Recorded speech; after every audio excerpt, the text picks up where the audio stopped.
25 मई 2013 छत्तीसगढ़ में सुकमा डिस्ट्रिक्ट के घने जंगलों के बीच NH 30 रोड में कांग्रेस के बड़े बड़े पॉलिटिशियंस जैसे फॉर्मर यूनियन मिनिस्टर विद्याचरण शुक्ला, छत्तीसगढ़ कांग्रेस चीफ नंद कुमार पटेल और एक ऐसा आदमी जिससे नक्सली सबसे ज्यादा नफरत करते थे, महेंद्र कर्मा, जिन्हें बस्तर टाइगर कहा जाता था। ये लोग 25 से ज्यादा गाड़ियों के कॉन्वॉय में झीरम घाटी की तरफ आगे बढ़ रहे थे। तभी एक जोरदार धमाका होता है। नक्सल्स ने सड़क के नीचे लगभग 30 kg IED प्लांट किया था। इस धमाके से कॉन्वॉय की सबसे आगे चल रही गाड़ी के परखच्चे उड़ जाते हैं। अगले ही सेकंड सड़क पर बड़े बड़े पेड़ गिराए जाते हैं ताकि गाड़ियां न आगे जा सके और न पीछे मुड़ सके। पहाड़ियों पर पहले से ही घात लगाए बैठे लगभग 250 आर्म्ड नक्सल्स ने ब्लाइंड फायरिंग शुरू कर दी। कॉन्वॉय के साथ चल रहे सिक्योरिटी और कुछ जवानों ने पोजीशन लेकर काउंटर फायरिंग की। लगभग 45 मिनट की फायरिंग के बाद जवानों की गोलियां खत्म हो गई। तभी महेंद्र कर्मा अपनी गाड़ी से निकलकर कहा, मैं महेंद्र कर्मा हूं और तुम्हारी दुश्मनी मुझसे है। ये सुनते ही नक्सलियों ने उन्हें पकड़कर थोड़ी दूर ले जाकर सिर पर गोली मार दी। आखिरी में उन्होंने बोला कि हाँ मैं महेंद्र कर्मा हूँ। अच्छा, हाँ, ये उन्होंने हिंदी में कहा। हाँ, तो इतना आपको समझ आया? हाँ, बस इतना ही समझ आया और उसके बाद उन्होंने उनको शूट कर दिया। इस पूरे हादसे में कुल 32 लोग मारे गए, जिसमें टॉप पॉलिटिशियंस के साथ 8 सिक्योरिटी जवान भी शहीद हुए। लेकिन जब सवाल आया कि इतने बड़े टैक्टिकल ऑपरेशन को किसने लीड किया, तो एक नाम सामने आया, माडवी हिडमा। एक ऐसा आदमी जिसने 150 से ज्यादा लोगों की हत्याएं की, जिसमें पॉलिटिशियंस, आर्मी मेंबर्स और बहुत से पुलिस ऑफिसर्स थे। इसे पकड़ने के लिए पैरामिलिट्री फोर्सेस, STF कमांडोज और CRPF की एलिट जंगल वॉरफेयर यूनिट कई सालों से कोशिश कर रही थी। इसके सिर पर 1 करोड़ से भी ज्यादा रुपयों का इनाम रखा गया, लेकिन उसके बावजूद माडवी हिडमा को 20 सालों तक जिंदा नहीं पकड़ा जा सका। आखिर कौन था माडवी हिडमा, क्यों इसने इतने बड़े बड़े पॉलिटिशियंस को मारा, जानेंगे पूरा इन्फो इस वीडियो में।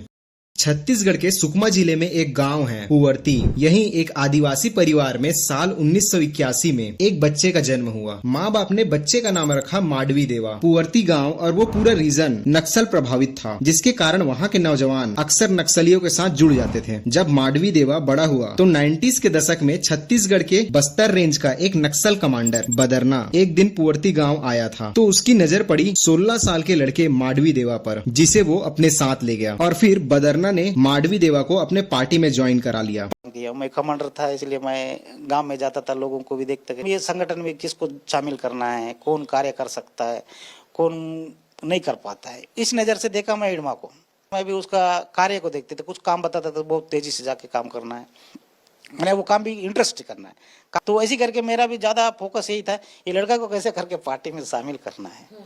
पार्टी थी communist party of India Maoist, और अब माडवी देवा माडवी हिडमा बन गया। यार इस वीडियो में ये तो जानेंगे ही कि कैसे माडवी हिडमा ने बड़े बड़े ऑपरेशन को एग्जीक्यूट कर 100 से ज्यादा जवानों को शहीद किया। लेकिन उससे पहले ये समझते हैं कि आखिर ये नक्सलवाद है क्या, कैसे इसका जन्म हुआ और इसमें लोग आखिर जुड़ते ही क्यों हैं। देखो, नक्सलवाद का जन्म ईयर 1967 में वेस्ट बंगाल के एक छोटे से गाँव नक्सलबाड़ी से हुआ था, जहाँ एक आदिवासी किसान और लोकल जमींदार के बीच जमीन के हक को लेकर विवाद हुआ और ये विवाद एक बड़े हथियार बंद विद्रोह में बदल गया। इस आंदोलन की जड़ में असल में जर्मन फिलोसोफर कार्ल मार्क्स की आइडियोलॉजी है, जिनका मानना था कि दुनिया हमेशा 2 वर्गों में बटी होती है। एक वो अमीर जिनके पास सारे रिसोर्सेस होते हैं और दूसरे वो गरीब मजदूर जो दिन रात मेहनत करके भी पीछे रह जाते हैं। और क्योंकि अमीर कभी अपनी खुशी से अपनी दौलत नहीं बांटेंगे, इसलिए मजदूर को हथियार उठाकर एक क्रांति करनी होगी। यार इसी फिलोसॉफी को बाद में चाइना के माओ जेडोंग ने आदिवासियों और किसानों को अपने साथ लेकर वहाँ की गवर्नमेंट को खत्म कर दिया। और इसी को फॉलो करते हुए चारू मजुमदार और कानू सान्याल जैसे नेताओं ने भारत में नक्सलाइट मूवमेंट की शुरुआत की। नक्सलबाड़ी से निकली ये आग वक्त के साथ छत्तीसगढ़, झारखंड और उड़ीसा के घने जंगलों में फैल गई। और लोग इनसे इसलिए जुड़ते हैं क्योंकि माइनिंग और मॉडर्न डेवलपमेंट के नाम पर जब उनसे उनका जल, जंगल और जमीन बिना सही कंपनसेशन के छीन लिया जाता है, तो उनका सरकार पर से भरोसा उठ जाता है। जहां सदियों से न ढंग के स्कूल हैं, न हॉस्पिटल और न ही रोड। यहाँ शौचालय है स्कूल में? शौचालय है लेकिन डेंजर है। डेंजर है? डेंजर मतलब बताओ बताओ। ठीक नहीं है। ठीक नहीं है? ये यूरिनल है। ये यूरिनल है सर। ये गवर्नमेंट स्कूल का वॉशरूम है 2025 के इंडिया का।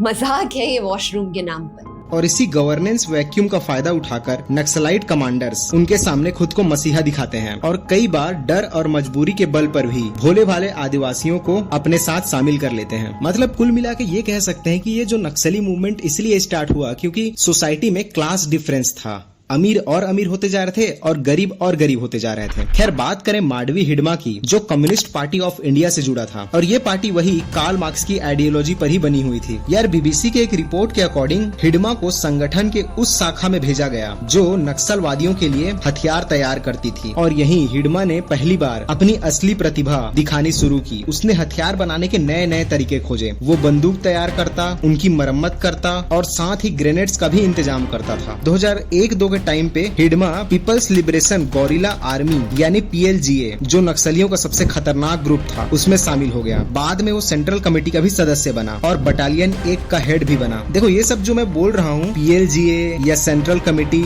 या बटालियन, ये सभी नक्सल ग्रुप्स के अपने अपने संगठन बने हुए थे। तो जब हिडमा बटालियन 1 में जुड़ा, इसके जुड़ते ही बटालियन 1 सबसे खतरनाक यूनिट बन के सामने आई। इसी बटालियन ने 2010 में दंतेवाड़ा के चिंतलनार गांव में एक सिक्योरिटी टीम पर हमला कर दिया, जिसमें 76 जवान शहीद हो गए और यही वो हमला था जिसने हिडमा को मोस्ट वांटेड बना दिया। 2010 में नक्सलवादियों ने जंगल का फायदा उठाते हुए CRPF के कॉन्वॉय को एम्बुश कर दिया। घंटों तक हमारे जवानों पर गोलियां चलती रही और 76 CRPF पर्सनल को एक करके मार दिया गया। मॉडर्न इंडिया के सबसे डार्क चैप्टर्स में से एक है ये और इस पूरी घटना का मास्टरमाइंड था माडवी हिडमा। यार हिडमा के बारे में इंफॉर्मेशन काफी कम है, लेकिन छत्तीसगढ़ के एक famous YouTube channel Bastar talkies, जिसे विकास तिवारी चलाते हैं और वो अक्सर नक्सलियों का इंटरव्यू लेते रहते हैं, उसी में साल 2021 में उन्होंने एक लड़की जिसका नाम सुंदरी है उसका इंटरव्यू लिया, जिसमें सुंदरी भी पहले नक्सल ग्रुप में ही थी और उसने माडवी हिडमा को काफी नजदीक से देखा था। एक महिला माओवादी थी जो पहले, इनका नाम सुंदरी है, ये हिडमा के साथ भी रही। तो हिडमा के रहने का ढंग, खान पान, क्रियाकलाप की बहुत बारीकी से इनको जानकारी भी है। यहाँ सुंदरी बताती है कि हिडमा काला था, पतला था और उसे शुगर की बीमारी थी और नक्सली जहाँ कैंप करते थे वहाँ हिडमा का टेंट अलग लगता था। जब वो सोता था तो बंदूकधारी नक्सली उसकी सुरक्षा में खड़े रहते थे। वो सबके साथ खाना भी नहीं खाता था, उसका खाना अलग बनता था और यहाँ तक के उसके खाने बनाने वाले भी फिक्स थे और हमेशा वही लोग खाना बनाते थे। हर रात 10 से 11 बजे तक वो मीटिंग खत्म करके कुछ किताबें पढ़ता था और अगली सुबह उठकर भी वो सबसे पहले किताब ही पढ़ता था। 10-12 बजे तक वो सबके ऐसी नंबर के साथ बात करेगा, उसके बाद अपने से पुस्तक पढ़ेगा, उसके बाद सोएगा। सोने के बाद सुबह 4 बजे उठेगा, उठ के पड़ेगा। माडवी हिडमा 3 लेयर के सिक्योरिटी में रहता था, A, B, C, जिसमें सबसे आउटर लेयर होता था C, जिसमें 10 से 15 नक्सली होते थे। उसके बाद B लेयर, जिसमें 20 से 25 नक्सल्स होते थे और सबसे पास वाला लेयर A, जिसमें 10 से 12 हाईली ट्रेंड नक्सली होते थे जो हिडमा के साथ हमेशा रहते थे। 6 अप्रैल 2010 छत्तीसगढ़ के दंतेवाड़ा के इलाके में CRPF के 85 से ज्यादा अफसर और एक लोकल पुलिस ग्रुप इस इलाके में एरिया डोमिनेशन एक्सरसाइज कर रहे थे। इस टीम को सेंट्रल एजेंसियों से जंगल के कुछ हिस्सों में बड़ी संख्याओं में नक्सलवादियों की मौजूदगी का इंटेलिजेंस मिला था। लेकिन हुआ ये कि जब ये लोग ऑपरेशन करने आए तो नक्सलियों को पहले से ही ये पता चल चुका था कि फोर्स किस रास्ते से आएगी। नक्सलियों ने उस रास्ते में पहले से ही माइंस और IED बिछा दी थी। हर बार की तरह यहाँ भी फोर्स नक्सलियों के ट्रैप में फंस गई। नतीजा ये हुआ कि 76 CRPF जवान शहीद हो गए और दावा किया जाता है कि ये हमला माडवी हिडमा की ही स्ट्रेटेजी का नतीजा था।